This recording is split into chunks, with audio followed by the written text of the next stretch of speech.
Le voyage au bord de l'eau. Un tiède soir, un ciel sans nuit, sans repli.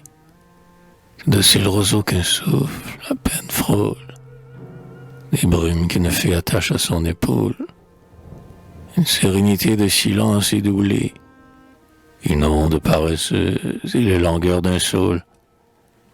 Je suis des yeux cette eau dont le ruban glacé semble, à travers les prés, une couleuvre lente, cette fluidité magique, transparente, où l'heure en déclinant pour moi nuancée, devint reflet d'argent, d'azur et d'amarante.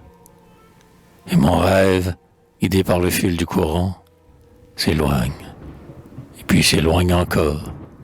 Je suppose, par-delà l'horizon teinté d'un peu de rose, les chemins fabuleux, les beaux chemins que prend toute source limpide dans ces deux rives closes.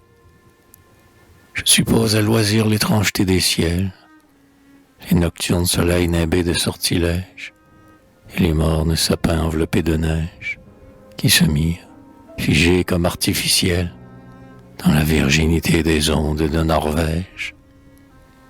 J'imagine l'Écosse humide au gazon frais, la Hollande, émoulant sur des eaux pudibondes, et Nyx du Rhin coiffant ses nattes blondes, avec le peigne pris au gnome des forêts, quand passe un voyageur sur la vague profonde.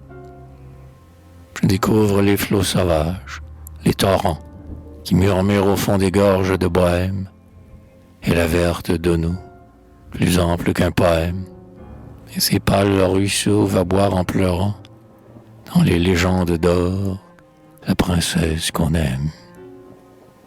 Voici les doux, les purs, les délicats matins, s'attardant au bassin d'Espagne et d'Italie, les fontaines de Rome et leur mélancolie, les lourds soleils couchant sous des roses éteints que reflètent les yeux pleurants de Castalie. Et l'archipel m'accueille où les eaux n'ont chanté que pour des chevriers, des dieux et des poètes, et la plage où, cheveux noués de bandelettes, une nymphe en riant baignait vos nudités, pieds ruisselants d'Athènes au front de violettes. Je vais plus loin, plus loin.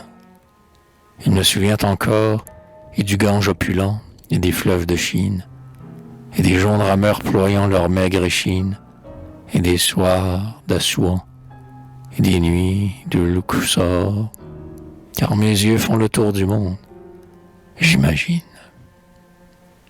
Mais ne suis-je captive au bord d'un filet d'eau, un mince filet d'eau dans un jardin de France, des roseaux balancés avec indifférence, une ombre qui s'allonge ainsi qu'un lent rideau, un saule échevelé qui frémit en silence. Toute lueur évoque un paradis perdu, la brume qui s'étend trace de blanc sillage, et j'ai, las d'errer de voyage en voyage, à ces songes lointains peu à peu confondus, ces brouillards cotonneux et ces penchants feuillages.